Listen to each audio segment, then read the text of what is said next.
let's discuss the Iranian position further with Mohammad Marandi, a professor at Tehran University. He joins me live now from Beirut.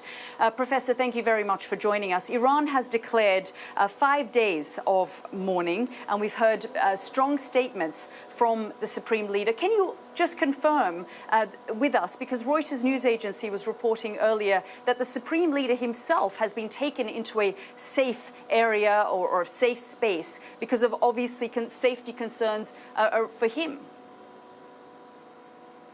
No, Reuters doesn't have any access inside Iran, and usually when they speak about uninformed, informed sources, if they're not named, then I don't consider them to be credible. What I do think is, though, important is to focus on what's going on here. The plane that you were talking about was a passenger airline that turned back. I flew into Beirut on that passenger airline. There are no weapons, but the reason why they turned it back is because they know that the Western ally, the genocidal Israeli regime, might take down a civilian airliner. Sorry, Professor Marandi, can I just interrupt you? Did you say you were on that aircraft and it was turned back? I used that airline to come to Beirut. I flew on that very same flight. But not the one that the Israelis said that they would use force on if it landed because they believed it had weapons? No, I think it's quite clear. I'm sitting here in Beirut. But that very airline, that very flight, it's an ordinary flight where ordinary Iranians and Lebanese travel on.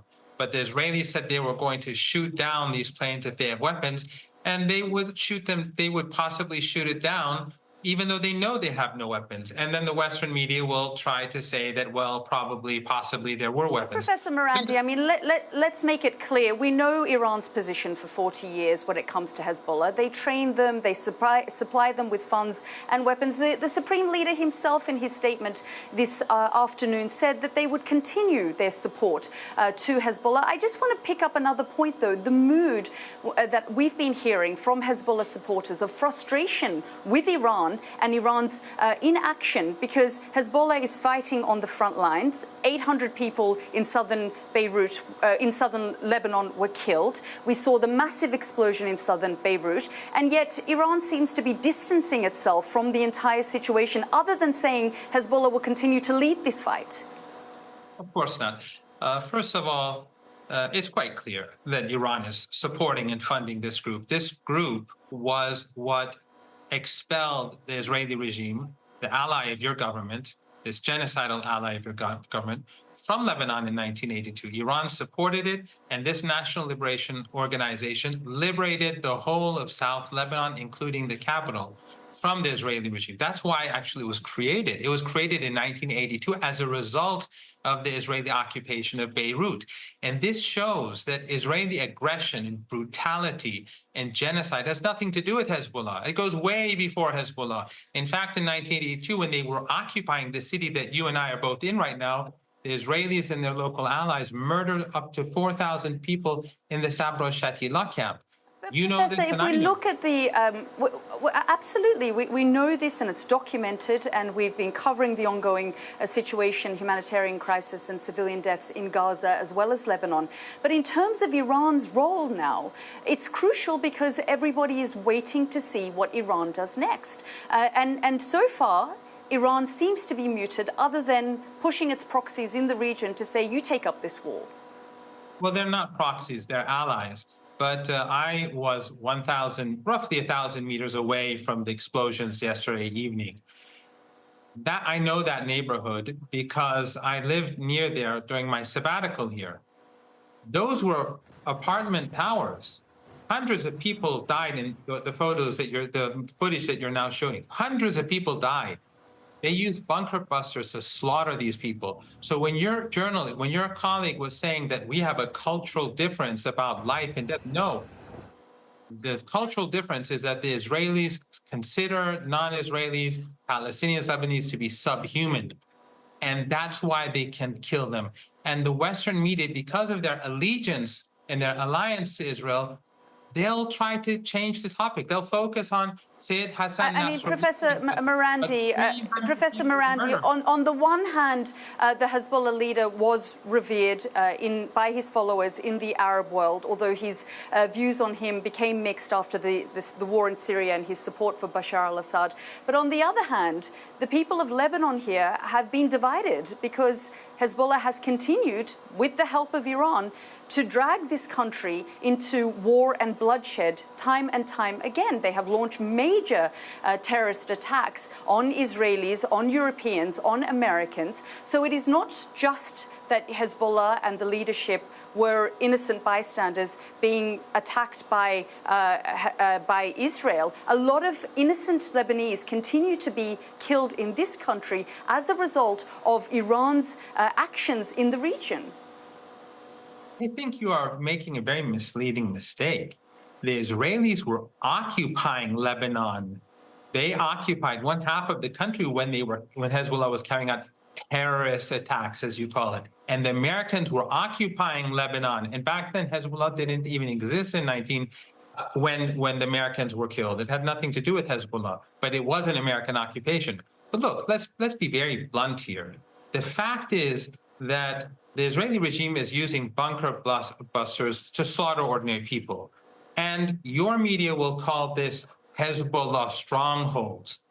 But hundreds of people die in each of these. We have said time and time again, Professor Marandi, that this was a densely populated area. Well, I'm asking you about Iran's strategy, and you want to spend the time criticizing the Western media when we have stood here and said time and time again that this was a densely populated area where women, children, the elderly were living. It wasn't just a Hezbollah stronghold. This was a neighborhood, a residential area. So these are terror attacks. You acknowledge that the Israelis are terrorizing ordinary people. They're killing people by the thousands.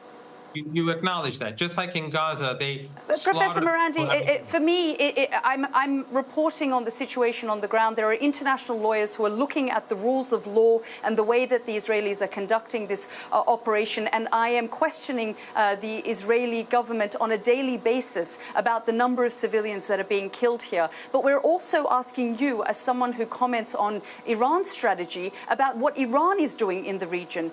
Yes, it's very clear to us, and the ICJ, the ICC have spoken when it has come to Israel's actions in the war in Gaza, and of course now the developing situation in Lebanon. I've spoken to a number of Israeli officials about the death toll. So to just accuse the Western media of ignoring that civilians have been killed is also misleading. I'm asking you, as an Iranian expert, the fact that the Arab world is in turmoil and the Iranian leaders continue to issue statements to say, well, we'll just allow our allies or our proxies or whatever it is that you want to call them to continue this fight, rather than and hide in the UN behind a podium and say we're just seeking peace.